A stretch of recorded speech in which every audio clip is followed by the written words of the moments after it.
எந்த ஒரு மெத்தடா இருந்தாலும் நமக்கு சக்சஸ் கொடுக்கும். ஆனா அதை எப்படி ஃபாலோ பண்றது அப்படிங்கிறது தான் ரொம்ப முக்கியம். இப்போ என்னதான் நம்ம ஒரு ஒரு விஷயத்தை வந்து அட்ராக்ட் பண்ணாலும், ஒருத்துக்காக மேனிஃபெஸ்ட் பண்ணாலும், அதை எப்படி நம்ம யோசிக்கிறோம், எப்படி பார்க்குறோம் அப்படிங்கிறது ரொம்பவே முக்கியம். ஸோ அதை வந்து டீட்டெயிலாக இதில் பார்க்கலாம். இப்போ வந்துட்டு நாம நீங்கள் மேனிஃபெஸ்ட் பண்ணக்கூடிய எந்த ஒரு விஷயமா இருந்தாலும் சரி, அதை ஈஸியாக அட்ராக்ட் பண்ண முடியும். இதில் ரிலேஷன்ஷிப் அப்படிங்கிறது ரொம்ப முக்கியம். இப்போது நான் பல வீடியோக்குள்ளே சொல்லியிருப்பேன், லா ஆஃப் அட்ராக்ஷன் அப்படிங்கிறது நீங்கள் நம்பினீங்கன்னா நடக்கும், நம்பலை அப்படின்னாலும் நடந்துகிட்டு தான் இருக்குது. பட் நெகட்டிவாக நடக்கும். இப்போ வந்துட்டு இதெல்லாம் பொய், இதை வந்து ஏதோ பேசிகிட்டே இருக்காங்க, இந்த மெத்தட் பண்ணணும்னு சொல்கிறாங்க, அந்த மெத்தட் பண்ணணும்னு சொல்கிறாங்க, இதெல்லாம் எப்படி சாத்தியமாக இருக்குது? நான் வந்து உழைக்கிறேன், நான் வந்து சம்பாதிக்கிறேன், எனக்கு லக்கு இருக்கோ இல்லையோ, என்னோடய உழைப்பில் வந்துட்டு நம்பிக்கை இருக்குது, நான் உழைக்கிறேன் அப்படின்னா எனக்கு அது கிடைக்கும் அப்படின்னு சொல்லுவாங்க. பட் இதெல்லாம் தாண்டி நமக்கு மேலே ஒரு சக்தி இருக்குது அப்படிங்கிறத உண்மை. அதுக்குன்னு நான் அதையே நம்ப சொல்லலை. நம்ம வேலை செய்யணும், எல்லாம் பண்ணணும். பட் நமக்கு மேலே ஒரு பவர் வந்து இருக்குது. சரிங்களா? ஸோ அதை பற்றி தான் இங்கே பேசிகிட்டு இருக்கோம். இப்போ வந்துட்டு நீங்கள் சொல்கிற மாதிரி நீங்கள் இதை பற்றி நிறையா பேசுகிறீங்க, லா ஆஃப் அட்ராக்ஷன்லாம் போய் இது வந்து உண்மையாக இல்லை அப்படின்லாம் நினைக்கிறீங்க அப்படின்னா கண்டிப்பாக உங்களுக்கு எதுவும் நடக்காது. ஜஸ்ட் ட்ரை பண்ணி பார்க்கலாம் அப்படின்னு ட்ரை பண்ணுறவங்களுக்கு ஈஸியாக நடந்துடும். சரியா? ஒரு சில பேருக்கு வந்துட்டு ஃபுல் அண்ட் ஃபுல் நம்பி அதை ட்ரை பண்ணுவாங்க, ஆனால் ஒர்க் ஆகாது. ஜஸ்ட்டு டெஸ்ட்டுக்காக ட்ரை பண்ணுறேன் அப்படின்னு சொல்கிறவங்களுக்கு ஈஸியாக நடந்துடும். சரியா? இப்போது எந்த மெத்தடை எப்போ பண்ணால் நடக்கும், அதை வந்துட்டு எப்படி பண்ணால் நடக்கும் அப்படிங்கிறத பற்றி டீட்டெயிலாக பேசலாம். இங்கே மெத்தடுங்கிறது எப்படி பண்ணுறதுங்கிறது ஒரு வந்து கலை தான். சரியா? அதாவது நீங்கள் கண்டிப்பாக நேரமாக எந்திரிக்கணும், காலையில் எந்திரிக்கணும், சீக்கிரமாக தூங்கணும். அதாவது காலையில் அப்படிங்கிறது நீங்கள் ஒரு 5 மணி இல்லை 4:30 மணிக்கு எந்திரிக்கலாம். அதே மாதிரி நைட்டு வந்து லாஸ்ட்டு 11 மணி அந்த டைமில் நீங்கள் தூங்கிடணும். ஓகேவா? அப்படி தூங்கினா தான் காலையில் சீக்கிரம் எந்திரிக்க முடியும். இது ஒரு ரொட்டீனாக பண்ணோம் அப்படின்னா உங்கள் உடம்புக்கும் மைண்டும் ஃப்ரெஷ்ஷாக இருக்கும். ஸோ வந்து ஏன் இதை சொல்கிறோம் அப்படிங்கிறத கடைசியில் சொல்கிறேன். ஸோ இது ஃபஸ்ட்டு. ரெண்டாவது பார்த்தீங்க அப்படின்னா, ஒரு மெத்தடை ட்ரை பண்ணுறீங்க அப்படின்னா அட்லீஸ்ட் ஒரு 21 டேஸ் ட்ரை பண்ணுங்கள். இப்போ நான் வந்து 1-2 மெத்தடை சேர்த்து பண்ணுறேன் அப்படின்னா, ஒரு சில மெத்தட்லாம் வந்து டைம் ஒதுக்கி அதாவது டைம் ஒதுக்கணும் அப்படிங்கிற அவசியம் இல்லை.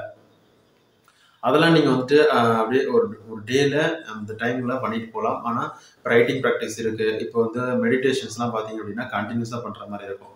ஸோ ப்ரே பண்ணுறது இந்த மாதிரிலாம் வந்துட்டு ஒரு 21 டேஸ் நீங்கள் வந்துட்டு ஃபாலோ பண்ணணும். ஓகேவா? அதுக்கப்புறமா வந்துட்டு ப்ரேயர். நீங்கள் ப்ரேயருங்கிறது கண்டிப்பாக பண்ணியே ஆகணும். இப்போ உங்களுக்கு பிடிச்ச இஷ்ட தெய்வத்தை வச்சுக்கோங்க. நீங்கள் பாபா பிடிக்கும், காளியம்மன் பிடிக்கும், மாரியம்மன் பிடிக்கும், நீங்கள் வந்து ஒரு கிறிஸ்டினாக இருக்கீங்க, இல்லை ஒரு முஸ்லீமாக இருக்கீங்க, யாராக வேணாலும் இருந்துக்கோங்க. நீங்கள் ப்ரே பண்ணணும். சரியா? 4வது விஷயம், ப்ரே பண்ணும்போது எப்படி பண்ணணும், அது ரொம்ப முக்கியம். அதாவது ரொம்ப மனம் உருகி நம்ம வந்துட்டு ஒரு மைண்ட் மெல்ட் ஆகிற அளவுக்கு நம்ம வந்துட்டு ஒரு முழுமையாக கடவுள் தான் என்னை விட்டு அப்படிங்கிற நம்பி ப்ரே பண்ணணும். நமக்கு வேணும் அப்படின்னு கேட்கணும், நடக்கணும் அப்படின்னு கேட்கணும். சரியா? நான் வந்து மனம் உருகி வேண்டிக்கணும் அப்படிங்கிறத வச்சுக்கிட்டு நான் சில பேர் என்ன பண்ணுவாங்க தெரியுமா, கடந்த கால பாஸ்டில் நடந்த விஷயங்களை நினச்சி வருத்தப்படுவாங்க, அழுவாங்க, கண்ணீர் விடுவாங்க. இதெல்லாம் பண்ணவே கூடாது. கடந்த காலத்தில் நடந்த விஷயத்த நினச்சி நீங்கள் மனம் உருகி இன்னைக்கு வேண்டிக்கிட்டீங்க அப்படின்னா அது கண்டிப்பாக உங்களுக்கு கஷ்டமான ஒரு விஷயத்தை கொடுக்கும். இல்லை நீங்கள் வேண்டிக்கிறது படிக்காமல் போகலாம். அதனால் நீங்கள் வந்துட்டு மனமுருகி வேண்டிக்கணும் அப்படிங்கும்போது கண்ணீர் வந்தாலும் பரவாயில்ல. ஆனால் நீங்கள் பழசை நினச்சி அதனால் அழுகிறது அப்படிங்கிறது பண்ணக்கூடாது.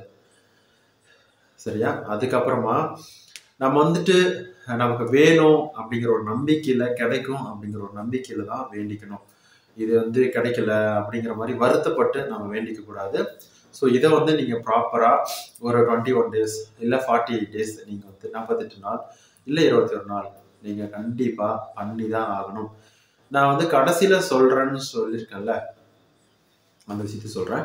ஸோ வந்துட்டு இதெல்லாம் பண்ணும் போது கண்டிப்பாக எதுவாக இருந்தாலும் உங்களுக்கு கண்டிப்பாக அது கிடைக்கும். ஓகேவா?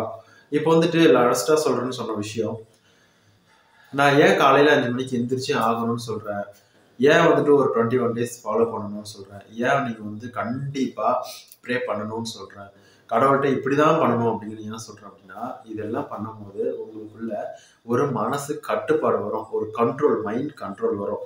மைண்டை வந்து நீங்கள் கண்ட்ரோல் பண்ணிட்டீங்க அப்படின்னா அதாவது நீங்கள் சொல்கிறத மைண்டு கேட்கும். சரியா? நான் முக்கியமாக ஒரு விஷயத்த சொன்னேன், சொல்ல மறந்துட்டேன். அதாவது ஒரு மெத்தட் ட்ரை பண்ணுறீங்க அப்படின்னா பர்டிகுலராக அந்த டைமில், அதாவது ஒரு 5 மணிக்கு நான் வந்து ப்ரே பண்ணுறேன், இல்லை ஒரு மெடிடேஷன் பண்ணுறேன், இல்லை ஒரு ரைட்டிங் ப்ராக்டிஸ் பண்ணுறேன் அப்படின்னா எப்போவுமே அந்த 5 மணிக்கு நீங்கள் பண்ணுறது ரொம்ப ஒரு ஸ்பெஷல். இல்லை எனக்கு வந்து டைமே கிடைக்கல அப்படின்னா கொஞ்சம் முன்ன பின்ன ஒரு 15 மினிட்ஸ், அரை மணி நேரம் முன்ன பின்ன பண்ணுறது ஓகே. பட் வந்துட்டு மாற்றி மாற்றி டைம் மிஸ்மேட்ச் பண்ணி பண்ணாமல் ஒரே டைமில் பண்ணுறது அப்படிங்கிறது ரொம்பவே வந்து ஸ்பெஷலான ஒரு விஷயம். ஓகேவா? ஸோ இப்படிலாம் பண்ணும்போது மனசு கட்டுப்பாட்டுக்குள்ள வரும். மனசு கட்டுப்படுத்த உங்களுக்கு தெரிஞ்சிருச்சு அப்படின்னா அதை ஈஸியாக பண்ணிடலாம்.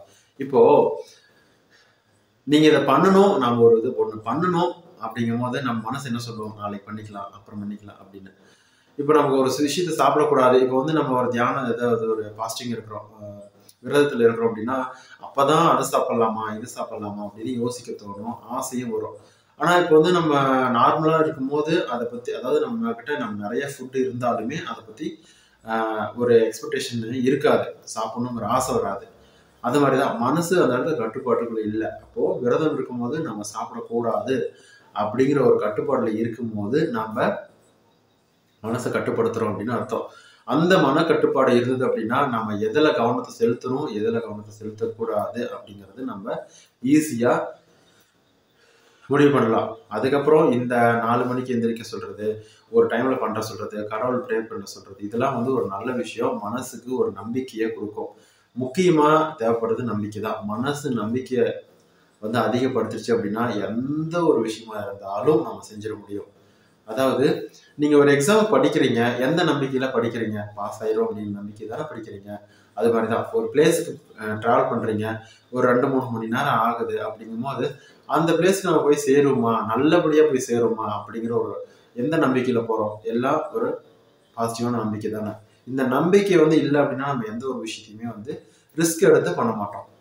அதனால தான் சொல்கிறேன், நம்பிக்கை வந்து அதிகமாகிடுச்சு அப்படின்னா எந்த ஒரு விஷயத்தையுமே வந்துட்டு முயற்சி பண்ணி நம்ம பண்ணிட முடியும், ஒரு தைரியம் வரும். சரிங்களா? நம்ம சேனலை சப்ஸ்கிரைப் பண்ணிவிட்டு வீடியோ பாருங்கள், பக்கத்தில் இருக்கிற பெல் பட்டனை கிளிக் பண்ணிக்கோங்க. அப்போ தான் எல்லா வீடியோ உங்களுக்கு மறக்காமல் வரும். நீங்கள் உங்களோட கமெண்ட்டை கீழே கொடுக்கலாம். டிஸ்கிரிப்ஷன்லேயே என்னோட வாட்ஸ்அப் நம்பர் இருக்குது. கிளாஸ் ஏதாவது ஜாயின் பண்ணுறீங்க அப்படின்னா நீங்கள் பண்ணிக்கலாம். இந்த வீடியோ பிடிச்சிருந்தா அப்படின்னா ஒரு லைக் பண்ணுங்கள். ரொம்ப நன்றி.